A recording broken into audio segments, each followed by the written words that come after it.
What? Guap. Came up from nothing, nigga, you can't tell me this shit. Yeah, did it on my own, take out my neck, take out my wrist. So right now I'm on my way to a Starbucks. It's 3:18 afternoon. I have clinicals and I'm early because my clinical don't start until 5:30. But on the way over there, I'll be talking about drugs because it's a small little ride, but you know, at least let me utilize the time to talk about drugs and drugs relating to cardiovascular. Let's talk about cardiovascular drugs.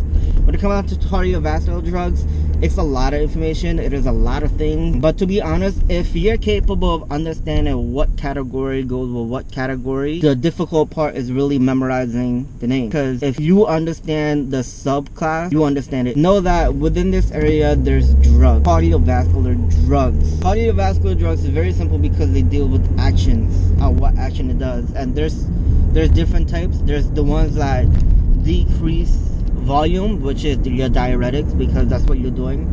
When you're peeing, you're letting go of volume, and that volume contributes to hypertension because you have a lot of volume, a lot of pressure in your system, and you're letting go. Or congestive heart failure and stuff because you're decreasing the volume. There's too much volume in your system. Come down to constriction, you have vasodilators, nitrates and stuff like that. Things that deal with vasoconstriction, nitrates, ACE inhibitors, beta blockers, stuff like that. Then afterward, you have your anticoagulants like heparin, Coumadin. Then afterward, you have your other ones, which is your clot busters.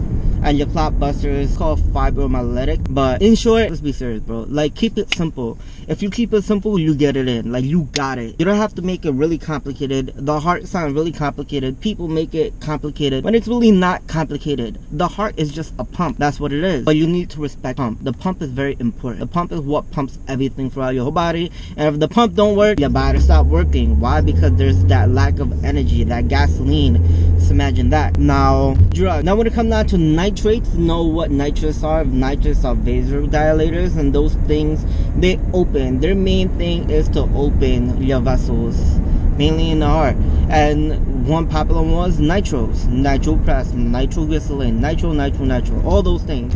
So know that when you get that, what it'll do is it'll legit bring down your blood pressure, your heart rate and stuff, because it opens everything down. But one thing that you have to monitor is your blood pressure. So when you know that medication triggers to lower down your blood pressure and stuff like that, you're going to watch out for your blood pressure. If it's below 60, you say, hold up, wait a minute, we can't get this pop. Because of the fact that if it's 60 and you give that drugs, you will bottom out more. Heart rate 60, no bueno.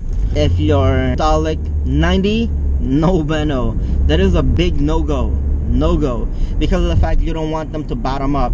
The key thing is to keep that balance. And you can't have that balance when the person balance out, because it's really difficult for you to fix that. You feel me? Now when it comes down to beta blockers, what beta blockers do is it blocks the beta receptors. And what the beta receptor is more known for is vasoconstriction. That's what beta receptors in your blood vessel does. It constricts it. So when you're taking that, it opens up in your blood vessels, your whole body. So it brings down your blood pressure. And if you know that's what it does, you don't want them to bottom up. So your nursing intervention, of course, is to monitor their blood pressure, your heart rate. You don't want them to bottom up. That is the last thing you want. If it goes down like that, it is a med error. Go, bro. It is a med error. That says that, oh, you're just popping pills and just giving it to them without knowing what the F you're doing. You need to know what the F you're doing. Now, when it comes to beta blockers, sometimes the name gets confusing, but the best way to know it is the name. OLOL. LOL. OLOL. OLOLs. It is nothing to laugh about. That's one thing that you can know. It is nothing to laugh about when you give a beta blockers to a person who has COPD. If it is contraindicating, what you will do is you will trigger a spasm to a patient who has COPD, who is asthmatic and stuff like that. Feel me? Now, when it comes down to ACE inhibitors, know that Express. That's the best way. I will try to figure out some weird way to know the thing, but just know pros. Now, when it comes down to pros, you need to understand what ACE inhibitors do. ACE inhibitors prevent vasoconstriction. And how does that do? It inhibits the ACE. Now, if you're wondering, what is an ACE, bro? What is that? And the renin, there's a conversion from angiotensin 1 to angiotensin 2. Now the thing is, for that to happen, you need ACE, which is angiotensin converting enzyme. So if you inhibit that ACE, which is angiotensin converting enzyme, you're preventing angiotensin 1 turning to angiotensin 2, which will result to your blood not being constricted. Not blood, your blood vessels. So I did that. Now when it comes down to Coumadin, warfarin, and stuff like that, they're anticoagulants. You need to know the difference between anticoagulants and antifibrillatics. Fibrillatics, it's basically it triggers your body to like blast away blood clots. That's what it does. Anticoagulants prevents that. It prevents clotting. It slows down the clotting time.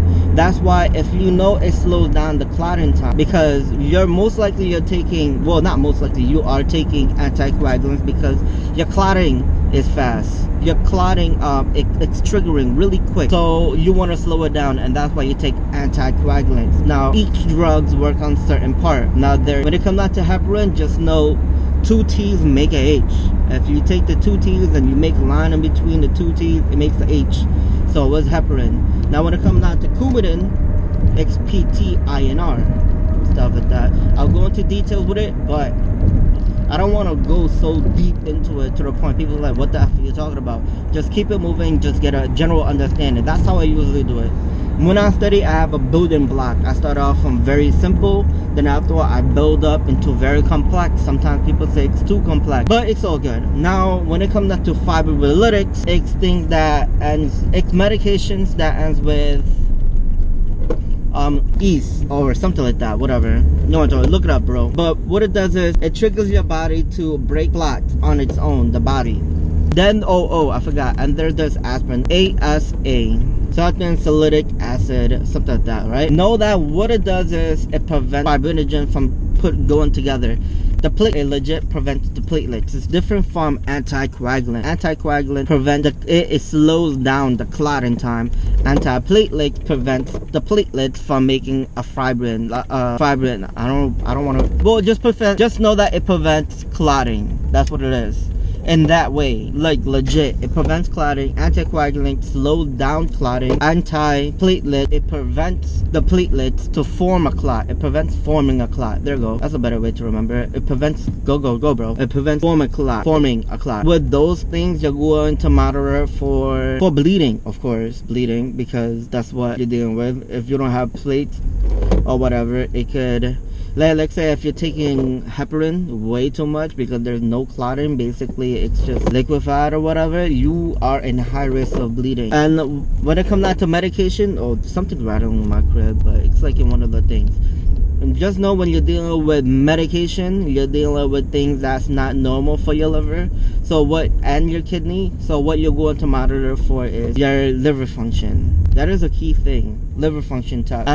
Any liver function test. That is one lab you will monitor for. That's basically, those are like the key players. Cardio drugs. And I am here. Like, digoxin, which is digitalis. What that does is it slows down your heart rate, but at the same time, it also promotes compression to your heart. So it squeezes out blood more. Did I go on to diuretics? Just know also that when it comes down to diuretic, there's potassium wasting and potassium sparing.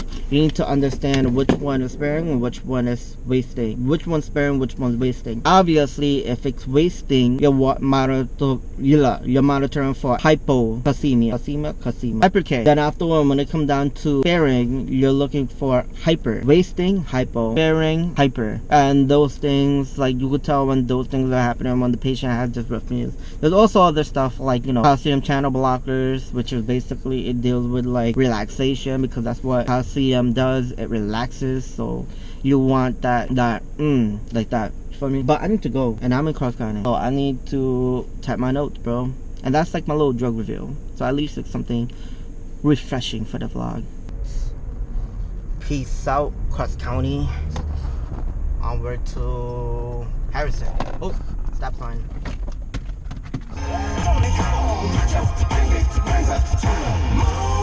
Beyond that, look, she gave me a smiley face. Dope. Time for clinical. Guess who just did the first insulin? For the insulin. What, son? Not an insulin version no more, bro. And we just finished our clinical. Oh my god. In the life of Gina. In the life of Gina. I got my ass some crackers. I made a vlog video about medication if you want to see it. I'm going to try to update it.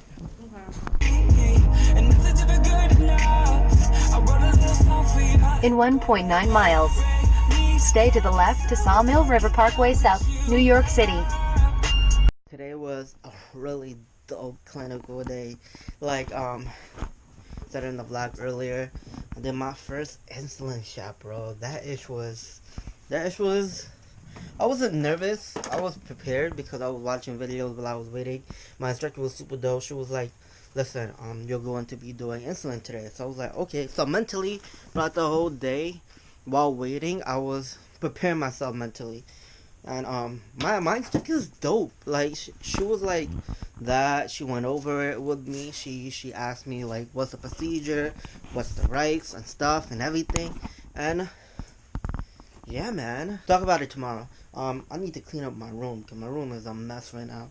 Aside from that, I'm going to end the vlog. Please like, share, comment, and if you haven't joined the squad, subscribe and peace. Came up from nothing, nigga, you can't tell me this shit. Yeah, did it on my own, take out my neck, take out my wrist. Yeah, I swear I ain't never expected it to be like this. Now I'm getting rich. I swear every day we lit. Yeah, every day we lit. Yeah.